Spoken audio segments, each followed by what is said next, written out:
done a lot of things to create the imbalances that we have today.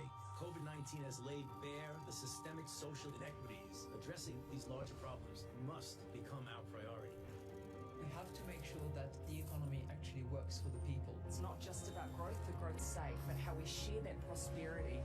It is not sustainability or profit, it is profit through sustainability. We have to reskill our people to be successful, and if they're more prosperous, the companies are going to be more prosperous. The most important tools are education and technology. Technology creates opportunities so that people are able to move to greener industries. It's not about not knowing that we are in a climate emergency. It's about choosing to take action. For that, you need to act decisively in the support of renewable energy. The science is very clear today that the sustainable path is more attractive. We can focus on the short-term benefit, or we can look further to solve bigger issues. We need unprecedented collaboration to create systemic change. It means redesigning the instruments we currently have on a completely different trajectory, and that doesn't leave anybody behind. We are one community, and we have to remember that.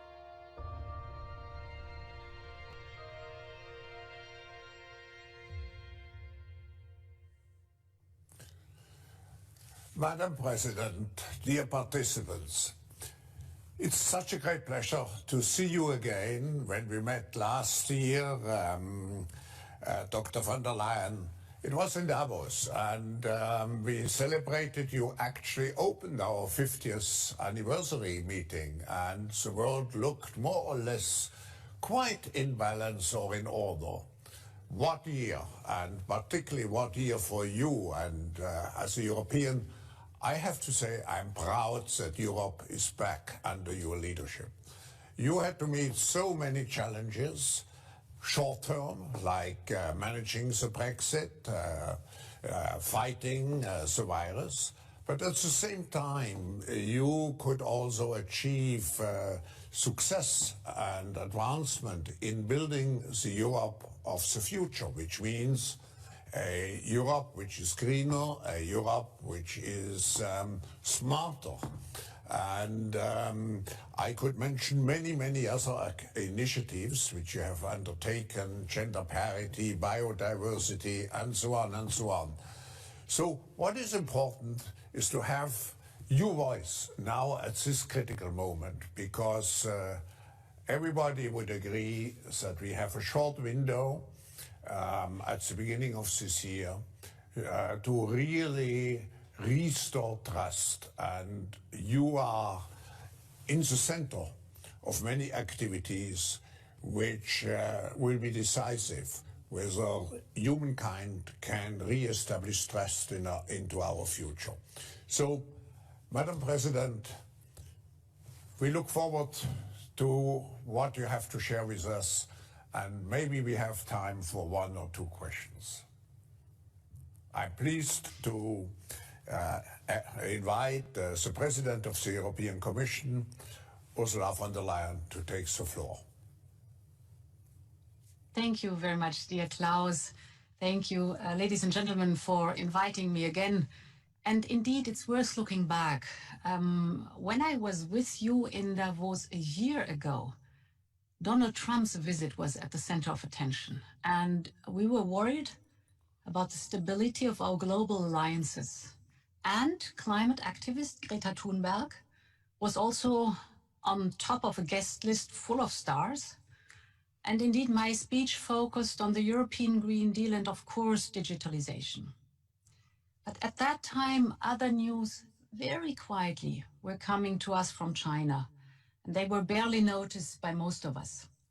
Few suspected at the time that this would be the start of a pandemic that a year later would still hold us in its grip. And yet, there were signs in Davos last January. Richard Hatchett, for example, the former White House pandemic advisor, he was a lone voice when he said, and I quote, "This is not a Chinese problem. This is a problem for the whole world," end of quote. And he was to be proven right. And a year ago, my bilateral talks revolved primarily around the question, would, for example, the US government impose punitive tariffs on European car makers? Today, a year later, we are worrying about whether democracy itself might have been permanently damaged in the last 4 years. And images like we saw a few weeks ago when an angry mob stormed the Capitol were beyond my imagination. And yet, the dangers that social media poses to our democracy were also already discussed in Davos. I remember sitting in a basement restaurant of my hotel with, among others, the business journalist Rana Forohar and the former Google developer Tristan Harris. And you might have seen some of them in the documentary, The Social Dilemma. I can only recommend it. At that time, the activists warned about the business models of big tech companies and the consequences for our democracy. And they described how the economic laws of social media are eating away at the fabric of our society, and how fake news, driven by algorithm, spread 6 times faster than real news. They pinned their hopes on Europe, because the European Union had already proven that it is able to set standards that are respected around the world, such as with our General Data Protection Regulation, the GDPR. So the warning signs were already there in Davos. Ladies and gentlemen, there is no better place than the World Economic Forum to find out about the major trends in our society, or to be updated on what is keeping up at night entrepreneurs and philanthropists, or managers and the NGO community.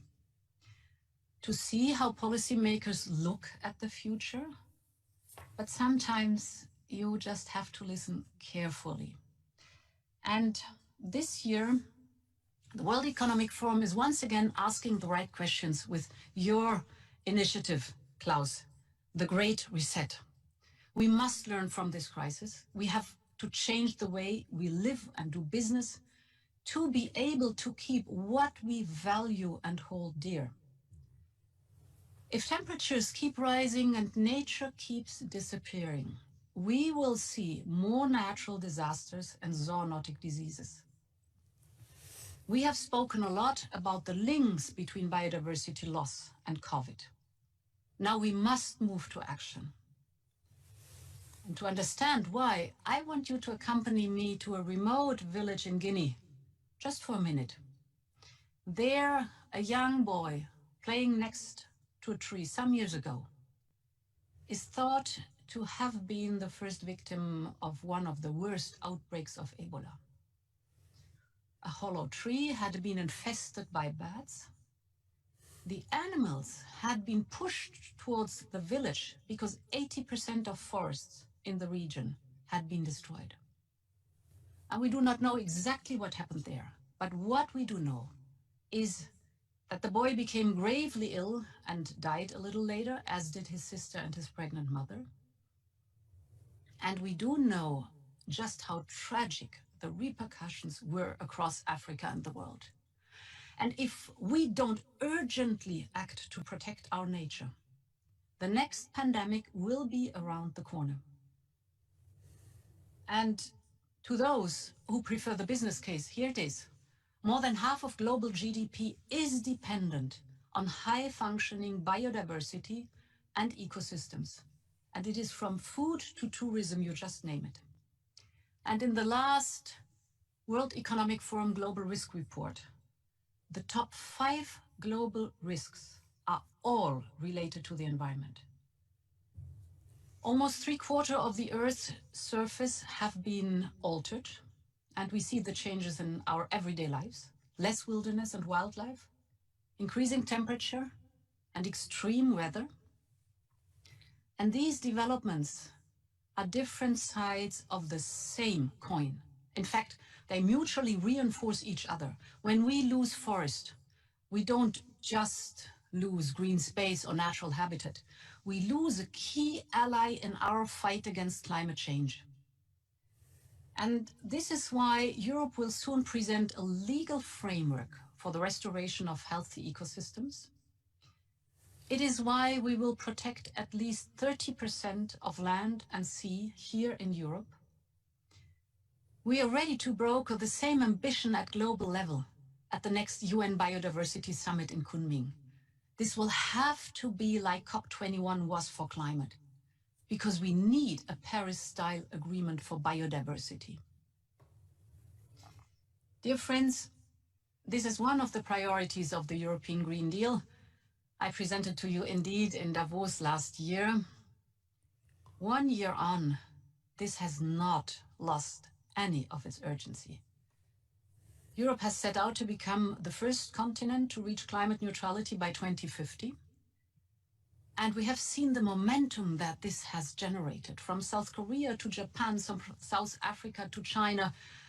Economic powerhouses around the world now share our ambition. And I must say, I'm delighted that the US has now rejoined the Paris Agreement in one of President Biden's first acts in office.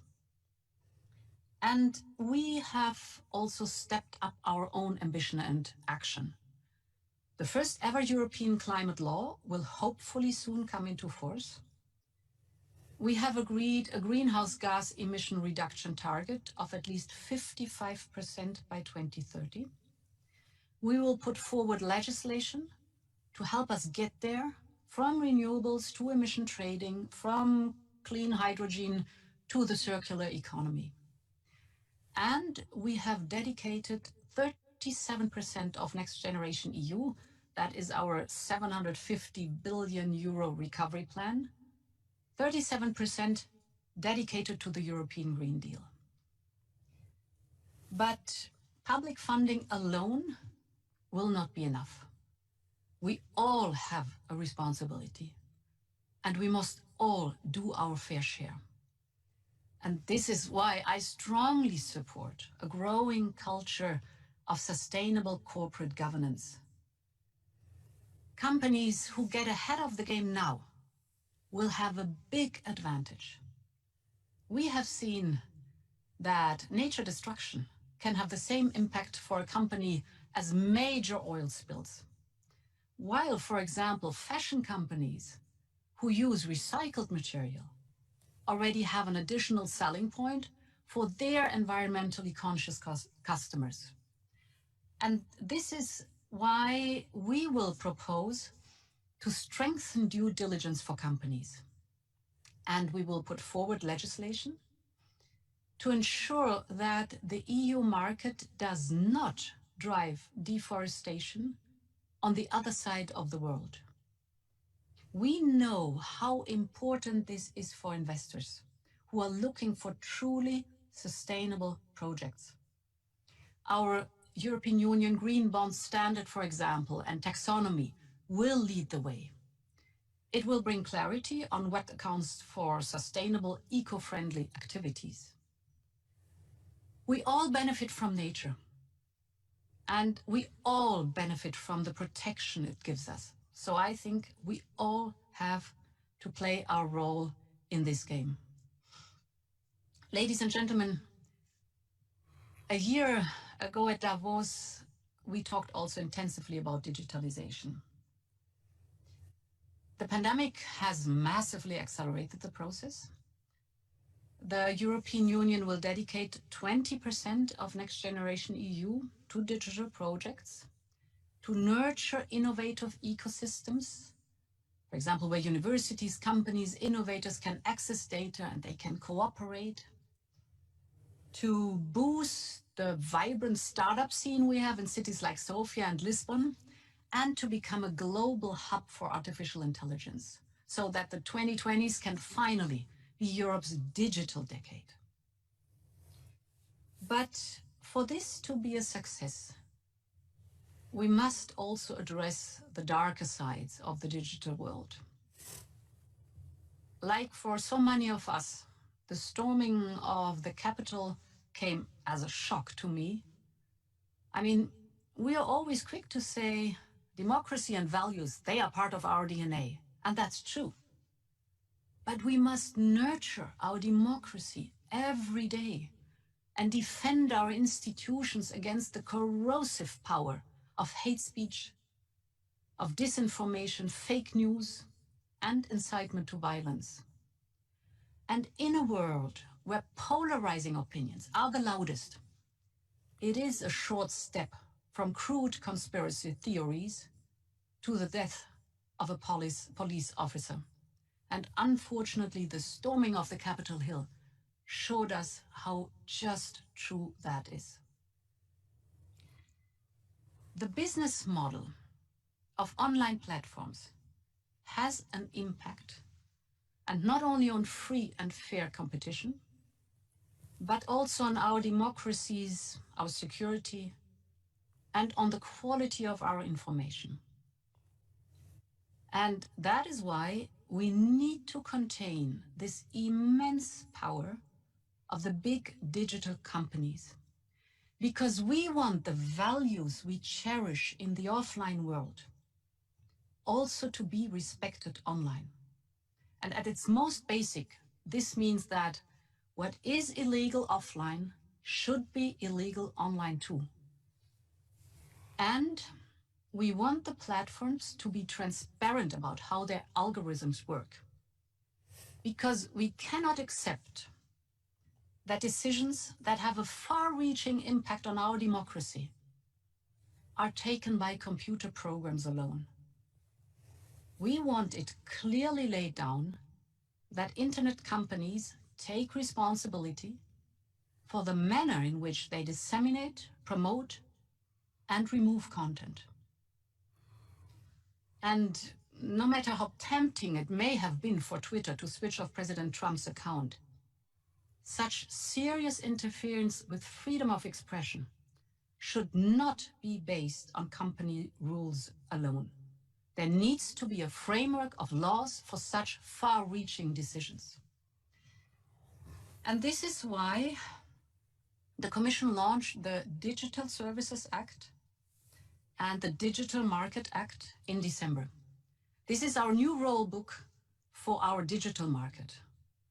And I want to invite our friends in the United States to join our initiatives. Together, we could create a digital economy rule book that is valid worldwide. It goes from data protection and privacy to the security of critical infrastructure. A body of rules based on our values, human rights and pluralism, inclusion, and the protection of privacy. So Europe stands ready. The challenges to our democracy, the pandemic, climate change.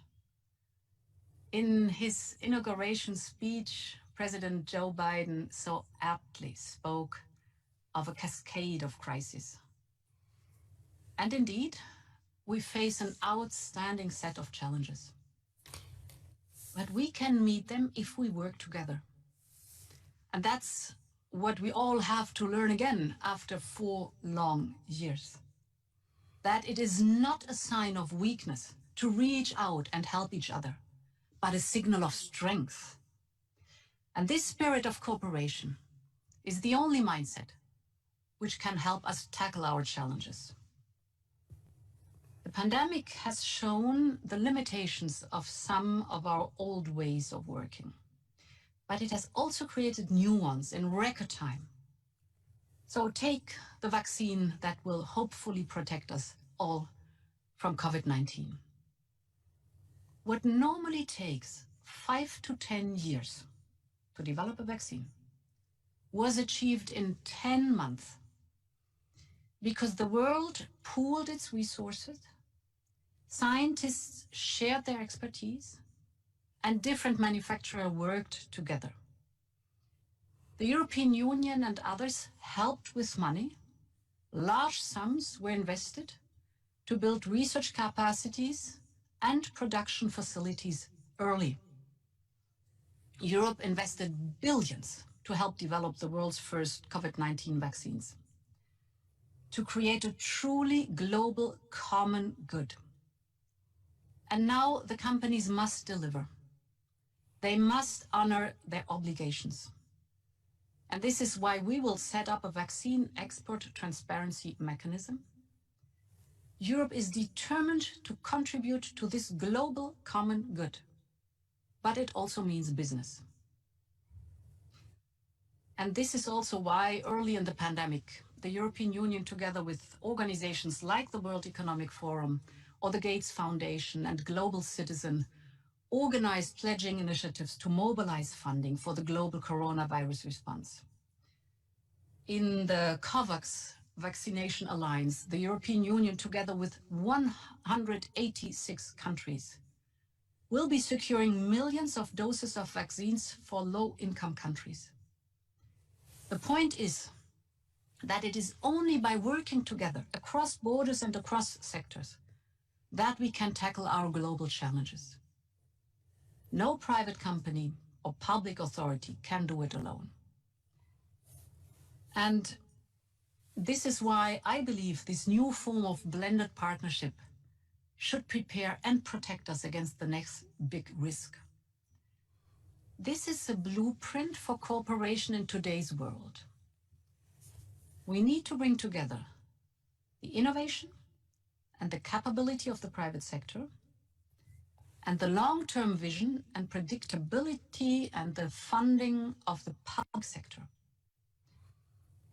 It is in this spirit that Europe will propose to create a biodefense preparedness program. This will be a public-private partnership with European Health Emergency Response Authority, or in short, HERA. This new program, it will be proactive. We cannot wait for the next pandemic to start preparing. So this new program will be permanent. And it will be fully dedicated to discovering and preparing for known and emergent pathogens, and then developing and manufacturing vaccines at scale to respond to them.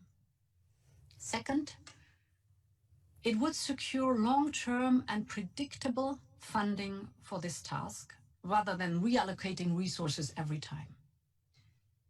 And third, it would bring together cutting-edge tech companies, blue-chip manufacturers, as well as regulators such as the European Medicine Agencies or the European Commission. We know that preparedness is everything. And we know that in a pandemic, there's no time to lose. We need this new public-private approach to detect earlier, develop together, and manufacture faster at scale. And this is not just true for pandemics or health, it is true for all major societal challenges. Ladies and gentlemen, from the protection of our democracy to the protection of our nature, Europe has everything to win from this new form of international and sectoral cooperation. And we will reach out to our partners from around the world, from foundations to global institutions, from CEOs to NGOs, and from our oldest partners across the Atlantic to all those who want to join. New alliances for new solutions. This is what we will work for. And I know I can count on you and the World Economic Forum to help us build it. I hope to be able to continue this discussion with you soon. For example, Klaus, when we meet hopefully in person at the special annual meeting in Singapore in May. And I thank you very much for your attention. Thank you very much, Ursula. Europe, as you tell us and as we see, is really taking the lead in the great reset effort which we need in order to shape our future in a more resilient, in a more inclusive, and in a more sustainable way. I think we all were impressed because it was news for me to hear what you are doing to prepare for the next virus, which certainly will hunt us if we are not sufficiently prepared for it. And also what Europe is doing in terms of the distribution of vaccines. I just want to quote yesterday Secretary General Antonio Guterres, who said as long as not everybody is vaccinated, nobody will feel safe. Of course, you're mentioning the restoration of the ecosystem as a key priority and taking care of our planet in general. I can assure you with this program, with this virtual program, about 1/3 of the sessions are devoted to nature. And here I want to highlight particularly our 1 trillion trees initiative to help and to create a coalition around the world to plant 1 trillion trees in this decade. But what is essential is that business does not engage just in terms of a charity mentality. I think business today is part, as governments are, of our society and has to work in public-private partnerships really to address all those issues. And here, Ursula, I'm very pleased to say you mentioned the role of the EU in creating the necessary standards. We will announce today, early this afternoon, that companies representing several millions of employees commit to a first beginning, if I may say so, of standards, ESG standards, which can be compared and where companies really can be measured according to their performance, not only in financial terms, but what they really do for the planet and for the people. I have one question which probably is in the mind of many business leaders.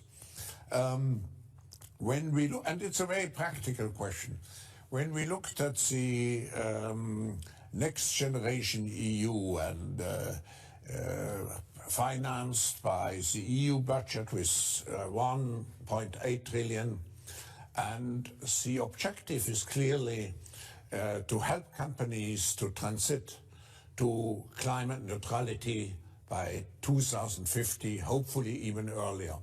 But how is the practical link between this huge amount and what business are doing? How do you really translate this financial resource into practical business action? Yes. Klaus, first of all, the principle there is on one part the European budget, and on the other part there are national recovery plans that are guided by our overarching principles, for example, the investment in the European Green Deal. And let's go to the principles in which we invest. This is at the beginning, innovation. Innovation, we invest in innovation that is tailor-made innovation to fight climate change, because this is the approach we think is the right one, that it's our new growth strategy to move towards sustainable, clean production ways in a circular economy. The second point is interesting because you mentioned your initiative this afternoon. This is very interesting for us. The second point is that indeed private capital is looking for sustainable solution to invest in, or sustainable projects, green projects. And therefore we think it's important to create a framework for investment, and by this to steer the private capital to innovation and green projects. And we do this in two ways. First of all, we issue green bonds. So the capital raised at the market for Next Generation EU, a certain amount is issued or is raised by issuing green bonds. And we are right now developing a taxonomy that is a standard for green projects. And that's a framework for investment that would help investors who want to know whether a project is sustainable or whether it's more or less greenwashing, or whether it does potentially even harm to the environment. And to help them with this, this taxonomy is a framework that gives guidance.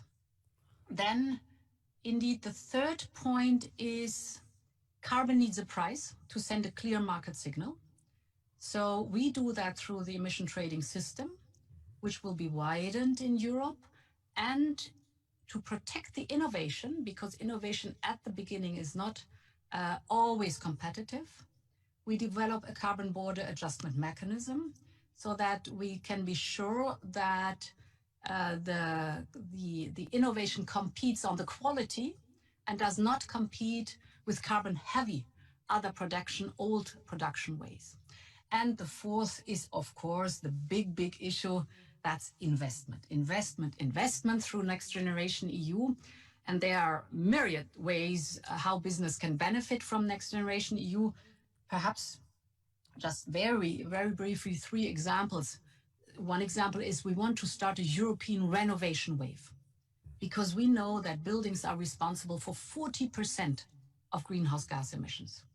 So this is why we have set our goal to renovate in the European Union 35 million houses in the next 10 years. And when you think about renovation, we talk about nature-based solutions, climate-friendly material, so all the innovative material you can use for that, and it will be a strong incentive for the construction sector, but it will also, of course, lower the costs for people who rent an apartment, for example, what energy is concerned. So a cycle that is very successful. Another example would be clean urban mobility for cities. So we support cities who want to decarbonize their fleets of buses, for example, choosing clean energy sources. And the third example of many others is hydrogen. We will create new European hydrogen valleys. And the investment in hydrogen will have priority in Next Generation EU, because hydrogen is a very good example to demonstrate on how we work together with the private sector. So we have launched a European Clean Hydrogen Alliance. Over 1,000 companies have joined so far. And with this alliance, we want to look at the entire hydrogen value chain. So from the production to the distribution, and work on supply as well as on demand.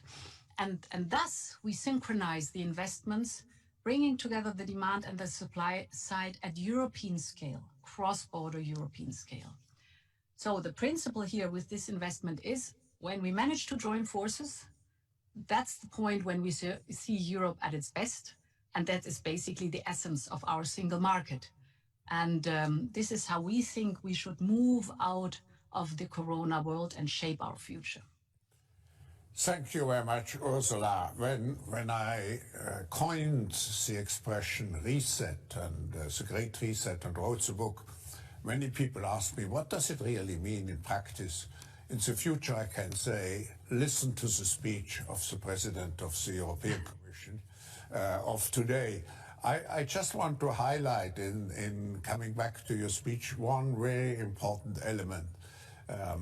We talked a lot about nature, but I think what you said about a values-based social governance system related to the utilization of the internet and all digital capabilities, I think that's also a very important point in your speech.